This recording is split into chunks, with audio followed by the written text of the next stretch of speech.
We've all heard the phrase, it takes a village to raise a child. But the thing that we often forget is that it also takes one to support the mother.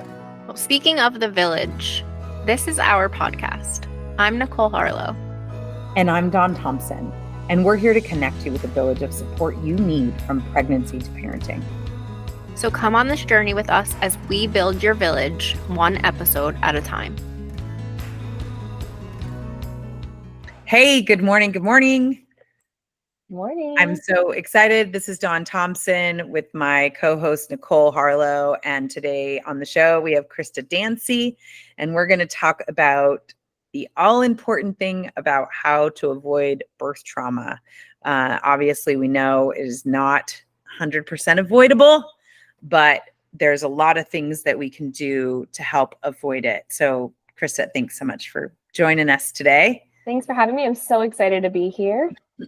So tell us just a little bit about yourself. Now, mind, you don't need to do a whole bio. We're going to have all of that in the show notes, but just at least tell people who you are and what your background is so they know that you're a cool expert in this space.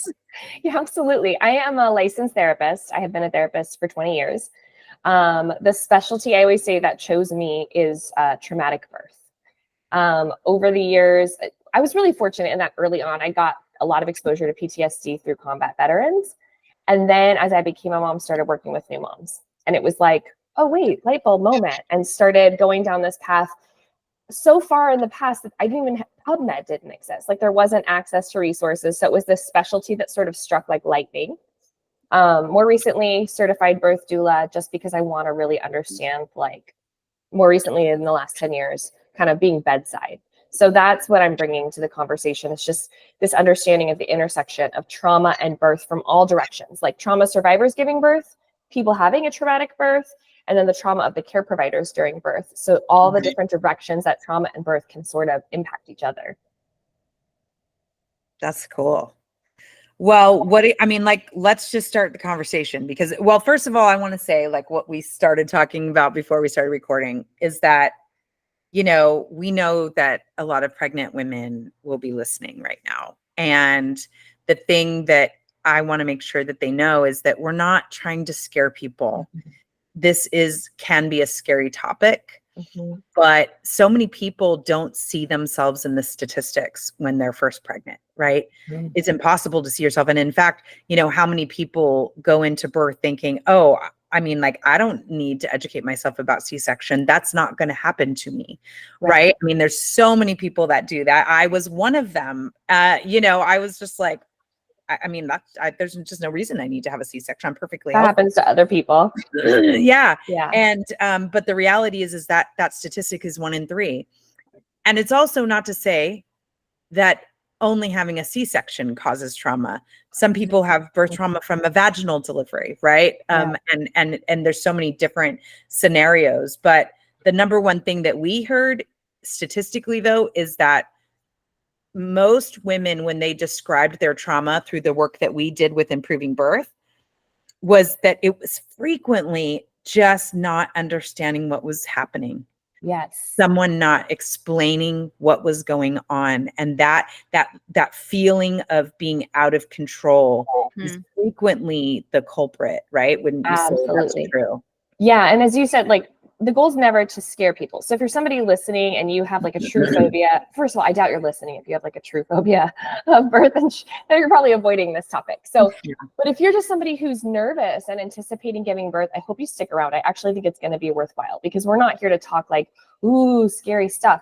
We're to talk about how do you know what's going on for you? How do you do your best to protect yourself? And what do you do if you like need the resources? And, to your point, Dawn, I was really happy to see this statistic, because the one I'm about to share is because I think there's this misunderstanding that if we just keep our head in a positive space, that's going to protect us from traumatic birth. But actually what the peer-reviewed evidence supports is that the more prepared you are for birth, the more protected you are from having trauma. And I think that one of the main reasons is exactly what you're describing, which is when birth feels confusing, when you don't understand what's happening, it's very hard to feel calm. It's very hard to feel empowered. If language being used around you and machinery and all of that is totally foreign to you, it is much easier to feel like your worst fear is playing out. It's much easier to not even know what questions to ask and to become overwhelmed, which sets us up to have trauma after the fact, right? But if we have a little bit of vocabulary, if we know enough to know what we want to ask,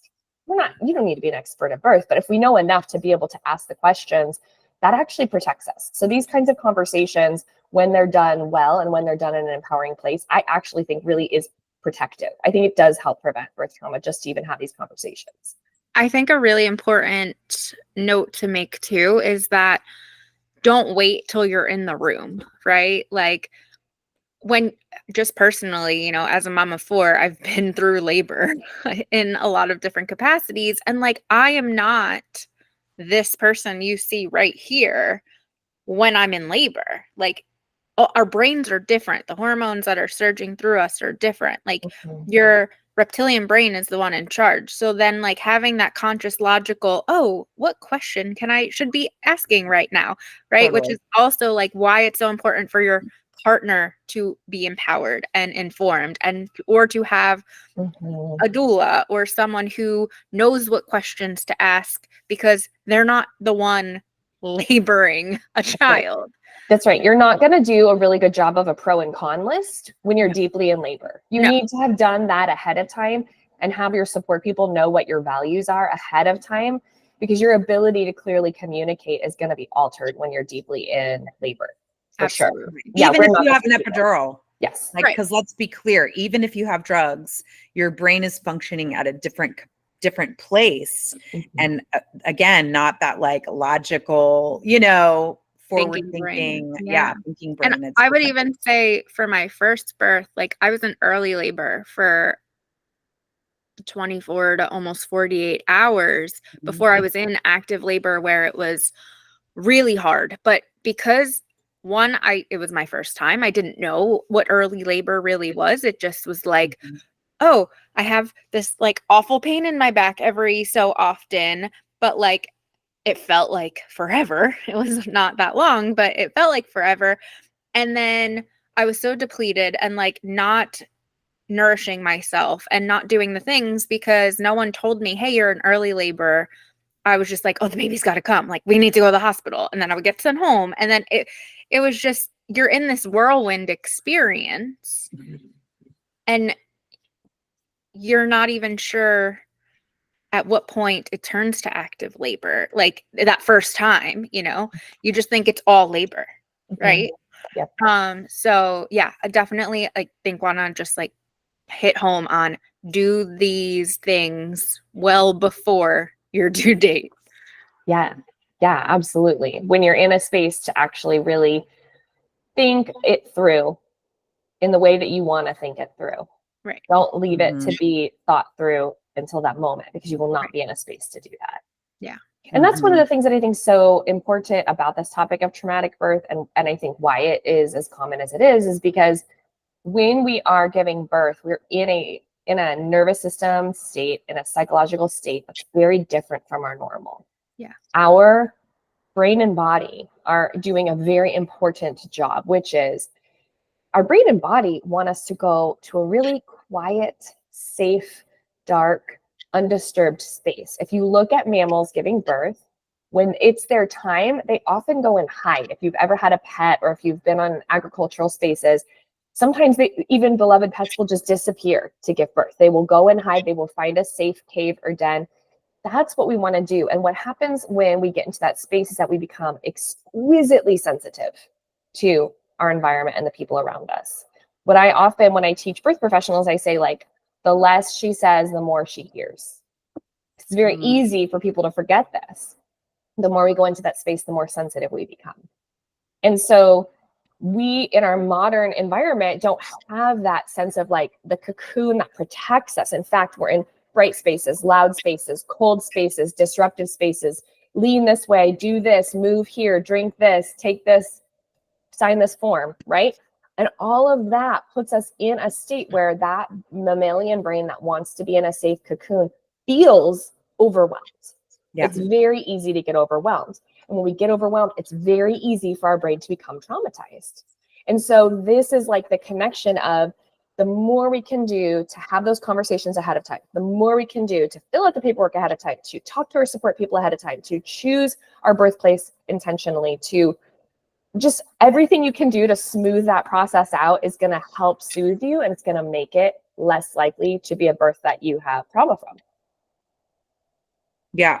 Well, and I think too, what you're saying is like this aims towards a theme that I think seems to keep coming up in all of the podcasts that we record for this season, is that the reality is that people are frequently focused on the wrong thing when preparing to have a baby. And that is, they're doing the research on the car seat. They're doing the research on what's the best wrap and nursing pillow and all of those things, when their time and energy really should be spent on the actual process of giving birth and the postpartum period. Like, so let's talk about that a little bit. So what are, part of the goals here was to talk about what people can do specifically to help them avoid birth trauma. So what would you say to that? Yeah. Okay. So here's my caveat first, which is that, like, as you already said, Dawn, like, it's not all avoidable, right? Sometimes emergencies happen that nobody saw coming and they are traumatic. Yes. Sometimes the care we receive is coercive or abusive, and that is traumatic. And those things are not in our control. And I think it's important to say that, not as like, ooh, scary, but to say, if you're somebody listening and you have trauma from a birth or know somebody who does, this is not about saying that you could have done anything to make it not the case. Like, that's not fair, and that's not always true. That said, there's things we can do to improve the odds. There's things we can do to make sure that if we do need help after the fact, we know how to get it. We know how to identify it, right? So there's ways that we can help ourselves, just like with everything else. And I think it's kind of in parallel with everything else in birth. Like, all you can do is improve the odds.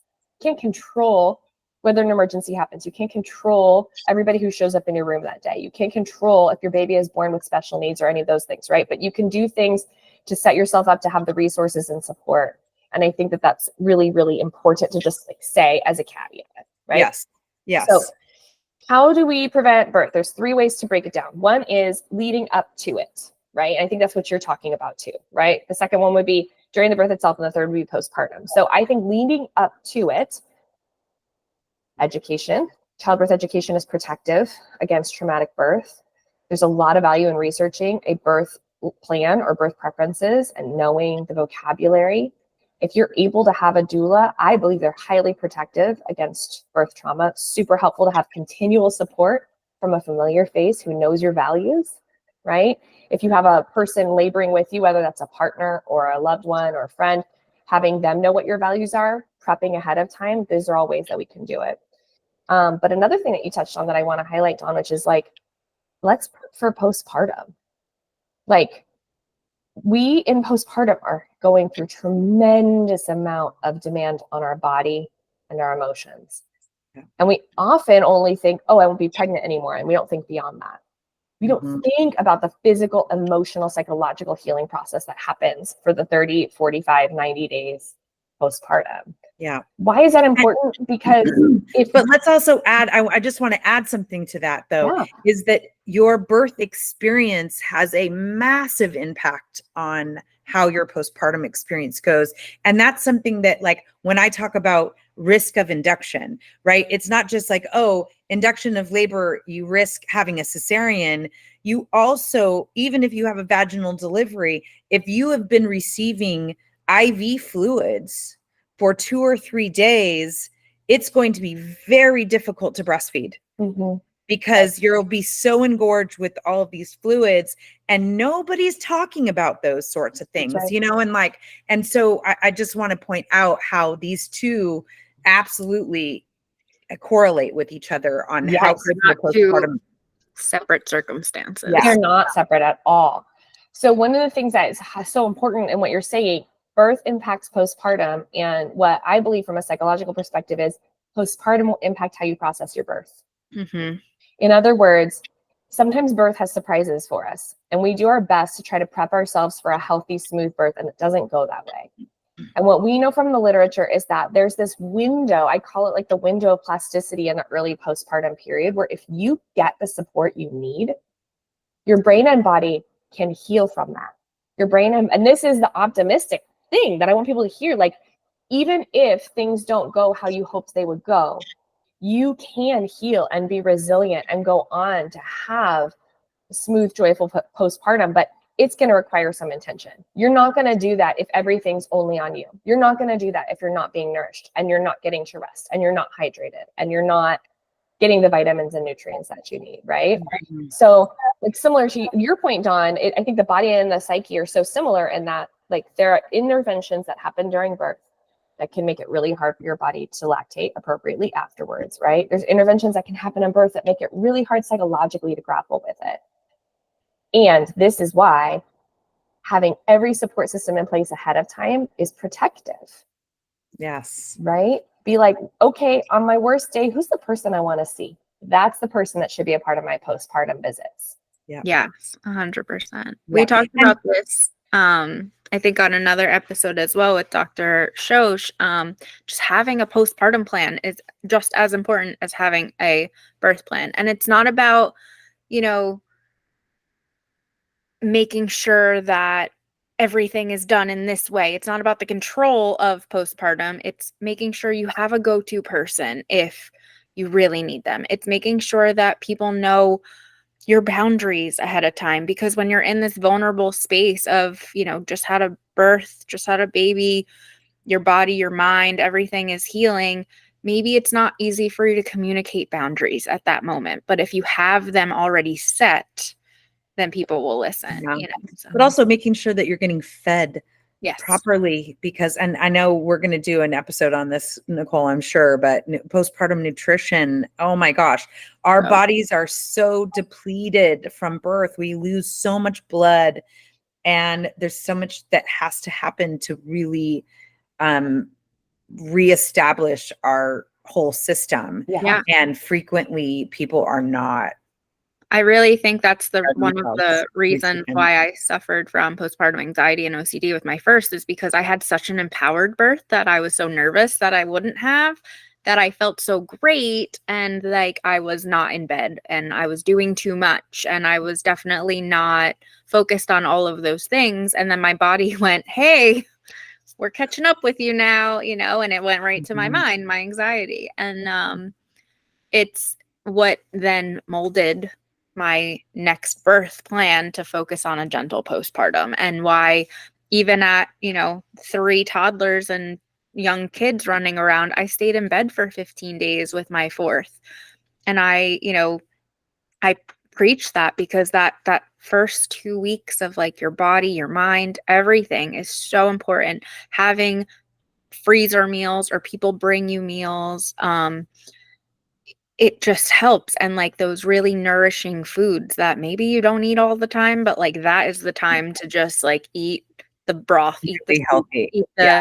eat all the goods. And it's sad to me because I think we talk about this all the time. The village is so crumbled that I've posted on Facebook, and I've gotten from a mental health specialist that focuses on nurturing mothers. I've gotten the comments that, well, I have a toddler. I can't just stay in bed for 15 days after my second's born or my third is born. And I was like, wait, I have 3 running around. If you have a structured support system, and maybe that's not family. If you're by yourself, maybe you have to invest in that support system.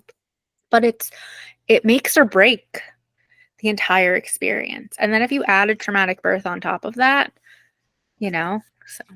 There's a good reason why most people groups that have traditions around childbirth and healing and postpartum, and most people groups that have rituals always include some sort of rest period. Yeah. It might differ on 10 versus 30 days. It might differ on exactly what happens during that time, but it does not differ that there is a rest period, regardless of how the birth went.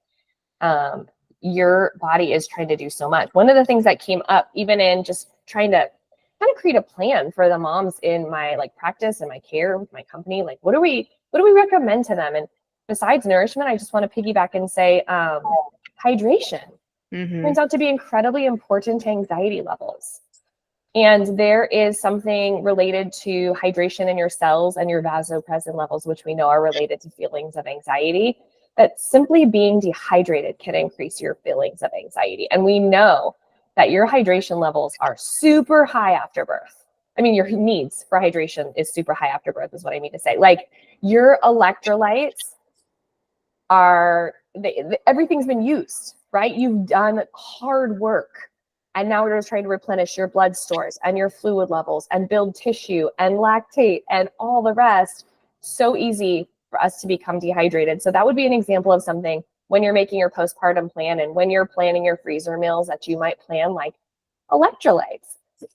You might, my favorite thing ever was we were taking a class and somebody recommended to my husband, anytime she's nursing the baby, bring her a big jug of water. And the hospital, I know, gave us this big jug. So that's what he did, like a soldier, right? Like she's nursing, I'm bringing her a jug of water. And sure enough, 5 minutes into nursing, I'd be like, I'm dying of thirst, but I'm trapped under this baby. And it was right there, right? So these are examples of things that we can do, even if we don't necessarily have access to a great extended family or to a paid support. Right. Yeah. Yeah. So let's go back a little bit, because obviously we kind of just took a deep dive in postpartum, but let's talk about the systematic things that are currently contributing frequently to birth trauma. Yeah. I mean, there's so many. I could nerd out on it for a super long time, but I'll keep this short. Right. You know, there's a really good reason to believe that part of, okay, so this is where you have to back up. Trauma is not the same thing as hard. So something can be hard and not be traumatic. A birth can be difficult and not be traumatic. Those are two separate things. And so that's important to say, because we're not trying to discuss how to make your birth smooth. And I think that that's a good, it's an empowering distinction, because a birth can be trauma preventative, even if it's high intervention. Right? You can have a trauma preventative planned cesarean. You can have a high intervention birth that is trauma informed. So that's good news, because we don't always have control over the manner in which our kids come into this world. And so knowing that, so then the question becomes, knowing that that's in your power is good, but the question becomes like, okay, so then what is the issue, right? And this kind of factors back around to your question to me, right? Which is like, what are the systemic issues? We, I think, suffer greatly that our system is such that we don't know the people attending birth very frequently. That is really hard on us psychologically, that we didn't have time to establish trust and comfort with the person attending our birth much of the time, right? So one of the ways that we can mitigate that, Dawn, In hospital, let's be clear, hospital, because home birth centers, that's not true. Right. And I think that that's why those births can often be less traumatic, even if they're difficult. So I think one of the ways that we can mitigate this is by having a really good team in place to support you. I love birth doulas. That's, I think, really important because they're a buffer from some of that, right? It's a familiar face who speaks the language of what's happening around you, who knows your values, who understands the mindset that you're in right now. If you can't have that, then having trusted support people that you would trust to be that buffer is so, so, so important. Yeah. I agree. I agree so much. I mean, obviously, I think, you know, I think about this one mom when I think about birth trauma, and I was her doula, right? So it's like, it's hard to say, like, even with that, right? Even with a doula, like, I know that she suffered trauma, and it was out of my control as well. And part of it was, even though we had talked about the risks of induction and all of those things leading up to her birth, she didn't have a partner that was supportive either, because her partner was the one who was just like, you know, her doctor was like, hey, we should go ahead, maybe we should induce labor. And she had wanted an unmedicated birth. She had wanted, you know, like all these things, which, you know, people can do it unmedicated with Pitocin, but it's very, very difficult. Yeah, it's a challenge. And natural childbirth is difficult without all of that stuff going on. And I was just reminding her of her goals and stuff, and like, are you sure, you know, that's what you want to do? And her husband was like, yeah, I mean, just, you know, she was starting to lean towards not doing an induction. And he was just like, let's just get this show on the road. Like, I want to meet this baby. Like, I'm just sick of this whole thing. I'm just, and I was there. So I got to experience his feedback on this. And so between her doctor and her provider, I had no chance, right? Like I had no chance. Neither did she. Right. No. And here we were. I mean, essentially 2 people coerced her into something she didn't really want. And I remember at one point she'd gotten up to go to the bathroom and she climbed back in the bed and she was like maneuvering all of these wires, right? Because she had the 2 things on her belly, or the one on her belly, they had put an internal catheter on the baby. I mean, an internal catheter to measure her contractions inserted. And that was strapped to her leg. She had her IV. She had and here she's like trying to maneuver to get back in the bed. And she just looks at me and she goes, what the fuck have I done? Oh, yeah. And she ended in a cesarean. It was all the things. It was the snowball of intervention of all snowballs of intervention. And all I could do was love on her and support her and just know, I mean, like, I knew this was a high probability. And then what's worse is then she went on to get pregnant again and wound up having a major issue with her cesarean scar that ended with her baby being born at like 30 weeks pregnant. And, like all this stuff. And you're just like, that's, it's not just because of the C-section, like, and now she's got this new trauma of having this baby in NICU for months and months and months. And it's like, those are the stories that I think of, like, even with a doula involved. Yeah. So, go ahead, Krysta. Well, what I was going to say is, I mean, yeah, I think that story is just tugs at your heart, especially that moment you're describing where she's like climbing across the bed and has this like, oh, what did I do? I think like for me, it's like I got my doula hat, right? And I'm looking at doula hat and I've got therapist hat. And what I know from therapist hat is that from that perspective is that it's not the induction itself, I think, that's traumatic. It's the fact that it was unwanted and it didn't feel like a choice. That's right. And when people feel like they get to choose it, then regardless of if it goes the way they want, there's an amount of peace inside of you, right? Of like, I made the choice. I knew the risks.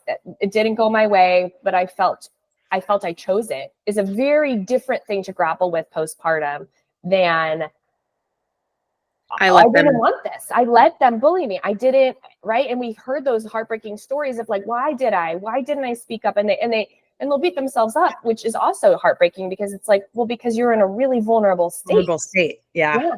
So to that point, and if you're listening, please, like, I mean this with so much love. As pregnant women, we need to remember how much power we have, how much intuition we are connected to during that time, even though probably every 30 seconds we are told the opposite based on societal conditioning, generational stories, the horror stories you hear about everyone else. You're not disabled. You're not powerless. You're the opposite, except the system, right?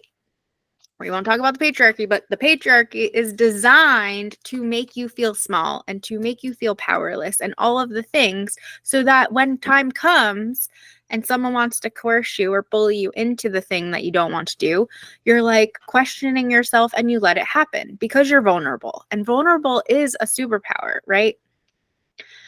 But you need to make the choice now. Again, I'm talking to you listeners. If you are pregnant or if you plan to be pregnant, make the choice now to not give your power away. Have the conversation with your partner and say, hey, listen, you want to push the baby out of you? You make the decision. If you're, in that specific situation, Dawn, he was, oh, let's get the show on the road. Go take a walk. If you're bored, go take a walk. I'll get someone that actually, not to say you didn't care. They usually come from a good place, but have those conversations beforehand. Make sure every person that you can control being in that room knows what you want and supports you in there no matter what. not because Yeah. they're bored, not because, Not it's been they're taking a scared. while, not because they're fearful, all Scared. of the things. Like, do not give your power away. Yeah. Yeah, so when And you're assembling that team, I think that's one of the ways where I see people giving their power away at the very beginning to kind of circle back around how do we prevent trauma in the birth room, right? Like we prevent it through some of the prep we do, and some of that is the assembling of your team. And what I hear people say all the time is like, oh, well, so-and-so wants to be there, or my partner doesn't want anybody else there, or whatever story it is. My mom's insisting on being there, but I don't want her there, or Yes. Oh I my don't God. know. I mean, fill in the blank. There, I've heard every version There's of the so many. story Yeah. of I Right. don't want this person there. I do want this person there. Somebody else doesn't want them there. They don't get along. This is what I need, but I can't ask for it. My doctor won't work with the doula I want. Fill in the blank. It's a different story for everybody, but it's the same context. And what happens is when you cave on that, you have now set in motion that same dynamic to play out in your birth. And what's really hard to make peace with is if the birth goes sideways, you're going to be left going, what if? And that's very hard to make your peace with. Versus if you have exactly the dream team you want and that birth goes sideways, what you get to tell yourself is, well, it was going to go sideways then. Because I did exactly what I thought I was supposed to do and it still went sideways. So I can sleep and rest well knowing, right, that I exhausted my options. And that's a different psychological process than woulda, coulda, shoulda. What if I had listened to myself? Yeah. That's what I told all of my VBAC clients that were going for a trial of labor and attempting a VBAC. I said the exact same thing. Do all the things. Cross off everything. What if that's going to a chiropractor? If you think that's what's going to help you, you need to go to that chiropractor. Like, do all the things so that if it doesn't work and you don't have a successful vaginal birth, that you don't go back and say, woulda, shoulda, coulda. Yeah. Because if you've done all the woulda, shoulda, couldas, you'll know it's like, okay, well, there's something going on here that isn't working for me, whatever. So anyway, so I think we can make our peace with the things outside of our control if we feel we've exercised our control. Yeah. Right? Yes. Mm-hmm. Yes. And I think that's God, there's so many nuances in this. Why someone has trauma, right? Because then for a lot of people, it's not necessarily birth trauma, but trauma related to their baby, like something happening to their baby, or like like, right. We see that all the time about babies who wind up in NICU, and that there's a lot of trauma associated with that, and that it's not actually about them or their experience, but what happened to their baby and stuff. Yeah. We know that NICU increases your risk of trauma. And I think that some of that is, as we've heard so many heartbreaking stories about just the NICU itself, right? And their baby's fight just being very hard and traumatic for the family. And that's one piece of it. But I also think that the other piece of it is that, one of the things that is so important to say here over and over again is trauma is not a foregone conclusion. It's not, I had a hard birth, I have trauma. Trauma is specifically the malformation of memory, where your brain doesn't get the memo that it's past tense. And so it keeps intruding. It keeps replaying. The hypervigilance, the fight and flight response keeps intruding well after the fact, right? So we can actually go, and this is true across the board, birth trauma and other forms of trauma. We can go through something potentially traumatic, and if we get what we need in the immediate following, have a much lower risk of developing PTSD, regardless of how horrible the event was itself. Because it's not about whether it was hard, it's about whether our brain and our nervous system got what it needed to process the enormity of the experience. What I personally believe, and believe from my professional experience, is that the issue with NICU is that NICU parents don't get that. NICU parents don't get to go back to the cocoon. They don't get to pull the covers up and rest with baby, right? They don't get to start the process of healing together. Yeah. They are in a repetitively medicalized fight and flight scenario where it's 1,000 cuts instead of one big cut, right? And so I think there's something that we can do a lot. Actually, I think if I were given a free blank check, I think we can do a lot to make NICUs more trauma preventative. But in the absence of our ability to control the system, what we can do as families is, if you love somebody whose family's who has a baby in the NICU, make sure the rest of their children are well cared for. Make sure that they are being brought nourishing foods. Make sure that you're giving them breaks in whatever way you can. Sometimes you can't give them breaks in the NICU itself. Sometimes you can. It depends on that, right? Make sure that they're getting the opportunity to rest and heal.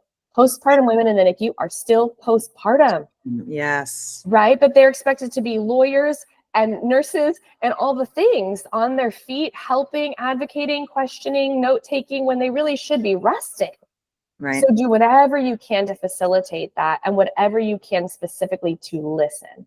Let them talk, let them cry, let them tell you their story, right? Yeah. Be a shoulder for them so that they can begin to process the emotions of the experience, and it doesn't have to get just shoved way down deep for some future date that they don't ever get to have.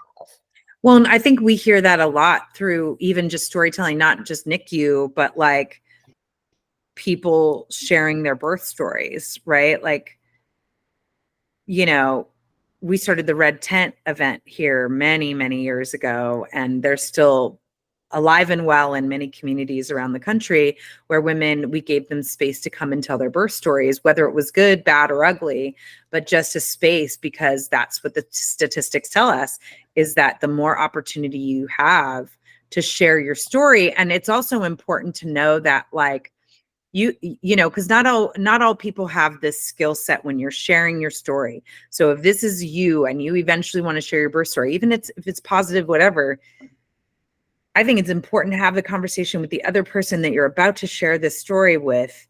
I don't need you to fix this. I don't need any solutions. I just need you to just hear me out, right? Just hear my story and listen, because we frequently, I am the worst at this because I'm a fixer. That is my core value as a person, is to be a fixer.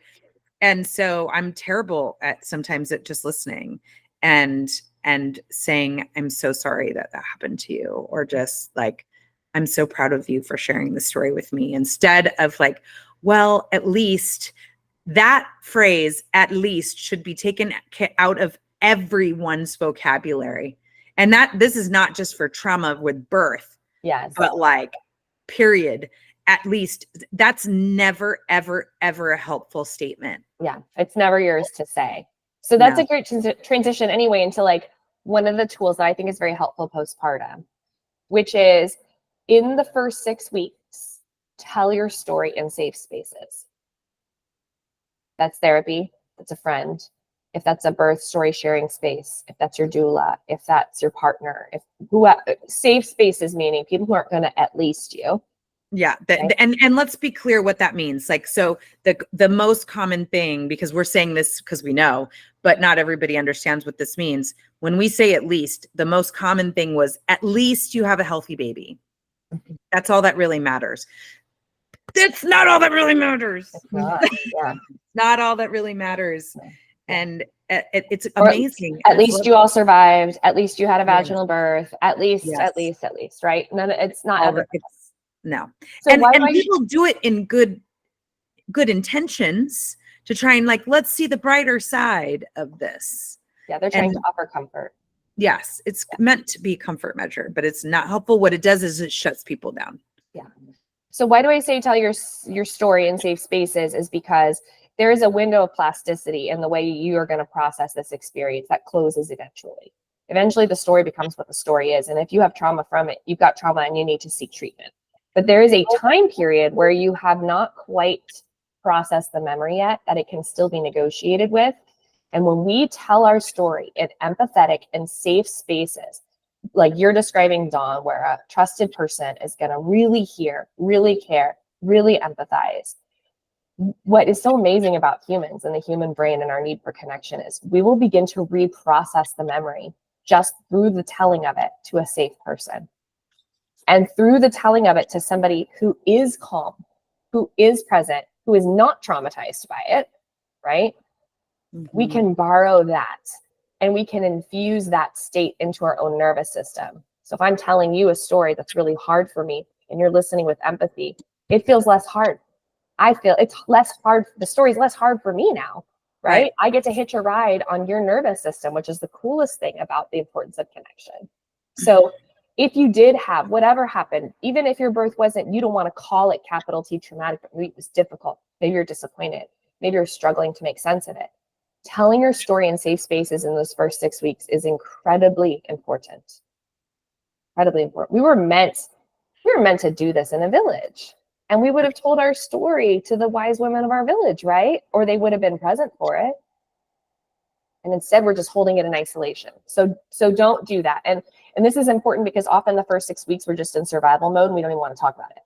But that's actually the window of opportunity. So if you have a safe space to tell your story, do it. And if you don't have a safe space because unfortunately you don't have those people in your world, then journaling it works. Recording your story works. Give yourself the opportunity to tell your story where you can. Yeah. That's great. Nicole, how are we doing on time? We have about 10 minutes. Okay, cool. We have time. All right. So, Krysta, let's talk about the business that you've started based on this. I mean, like, right? There's been some tremendous growth here in that space for you. Yeah. I mean, what happened was that every step of the way, I felt like I kept getting the next invitation, and then it kept being too big for me to do solo. So, where I'm at today is I have a nationwide company. It's called Dancy Perinatal. I have 14 therapists so far that are all specialists in all aspects of like infertility, pregnancy, infant loss, postpartum, partner transitions, early parenting, all the aspects of where this can be a challenge for people. Because my colleagues bring other specialties besides my own with trauma. And so, yeah, there's been tremendous growth there where we're just offering like all the things, classes, groups, counseling, resources, all of it. Because, what I kept running into is that unfortunately the village doesn't seem to be like coming. And so it seems to be that it's up to us, right? So this is my contribution to that. Like, what if we had a place that wrapped new families in care? Yeah. That's what I'm up to now. Yeah. And it ended up growing into also working with like providers and nurses and their traumatic experiences, because it's very hard for them to give good care when they're not getting good care, right? So it continues to expand, and amazing people continue to come to me to say, I want to be a part. And that's just like, I mean, it's so cool. It's so cool to do something you really believe in that matters. And I know you both know what I mean. Yeah, I sure do. I mean, and ultimately it's why this podcast is called Speaking of the Village, because, that's, I'm creating that village very similar to you in a different way, right? We're working to help people get all that support from beginning to end, from that pregnancy to those postpartum days with their new baby. But more than that, the thing that I talk about all the time is the fact that the village isn't there anymore. In just a couple of generations, we've completely lost that collective wisdom somehow. Yeah. And we've become entirely reliant on books, podcasts. I think I saw a statistic recently that less than 30% of first-time pregnant folks are taking a childbirth education class. They're relying on TikTok videos, and and you're just like that's not going to do. Google, right? The Google is a dark rabbit hole of information that you Google something and you're going to get 17 answers to the same question. Yeah, right. And they're not going to be kind answers.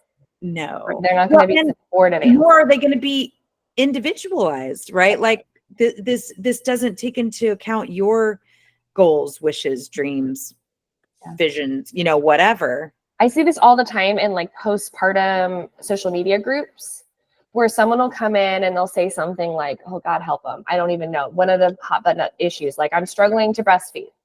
And like the dissent of the commenters who have drawn the lines about what is absolutely the only right choice in this situation, with a ton of condemnation on either side, right?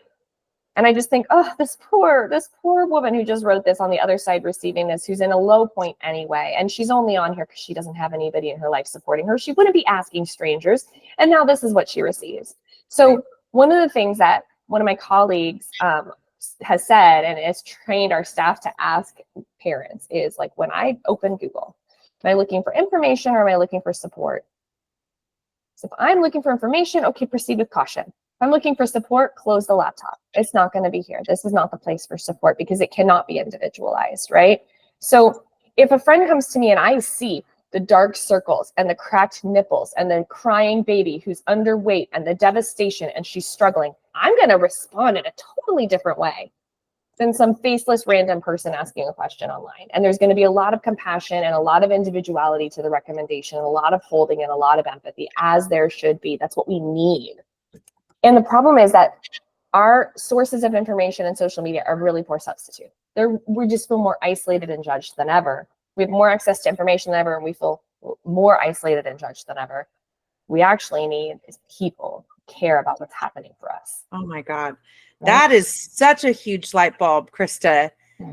I mean, like, listen, I just from the way I've been communicating my stuff, like that's such a, if we're looking for information, Google's great. If you're looking for support, run away.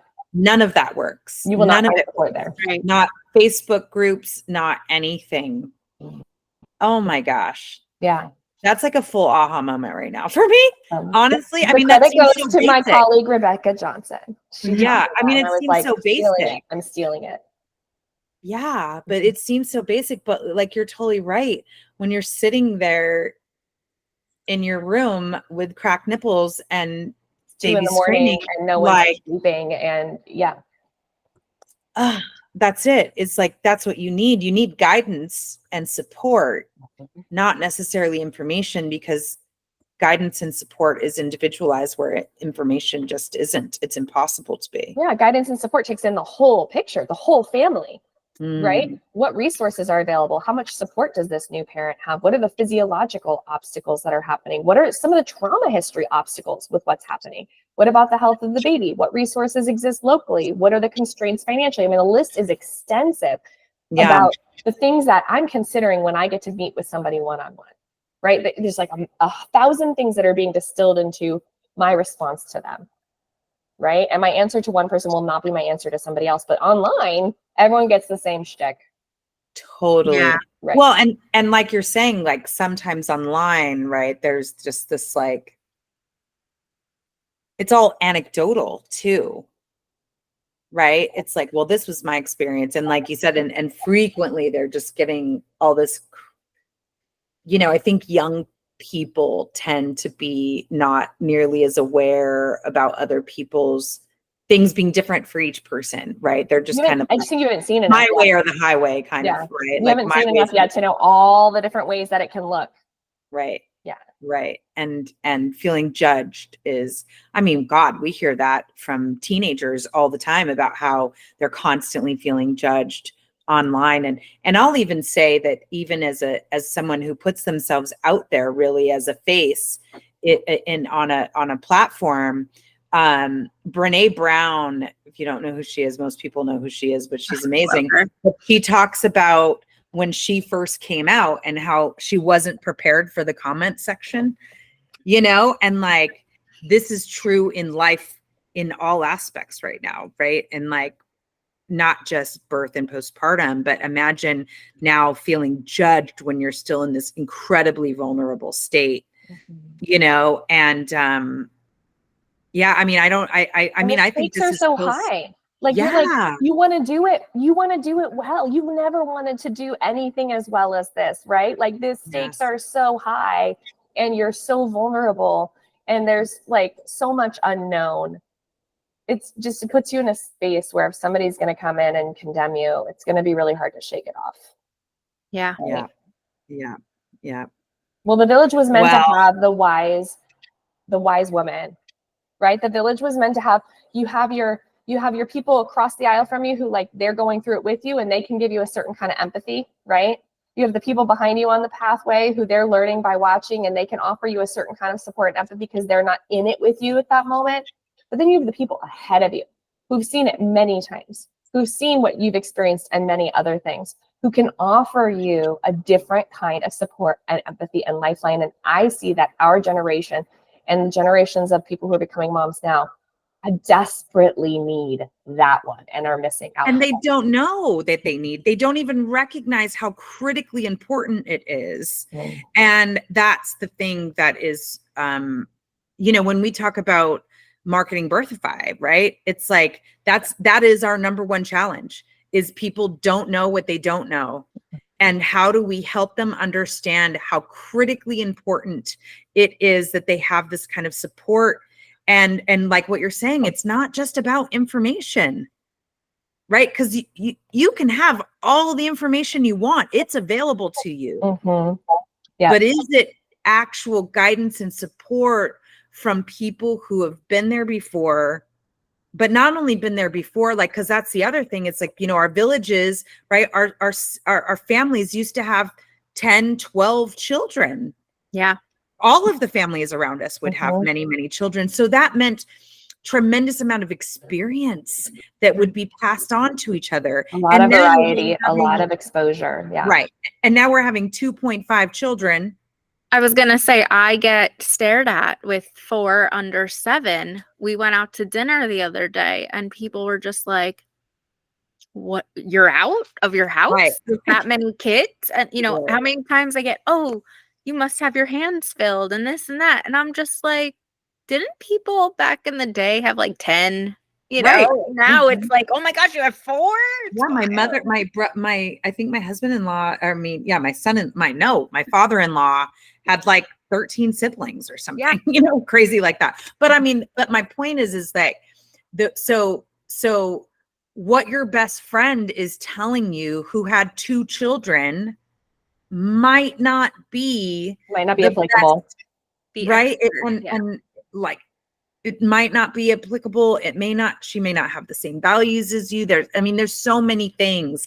And then you get those 5 friends that have 2.5 children, and they're all giving you completely different contradicting information. And that, I will say, like, that's if you're lucky. Right. Like, when I became a mom, no one else was a mom. Yeah, me either. I didn't have mom friends.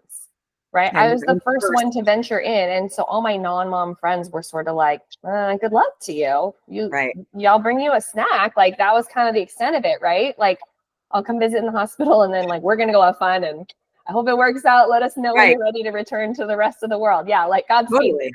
Yeah. And so I feel like you're lucky if you've got 5 friends who are experienced moms as you're becoming a mom, because probably not.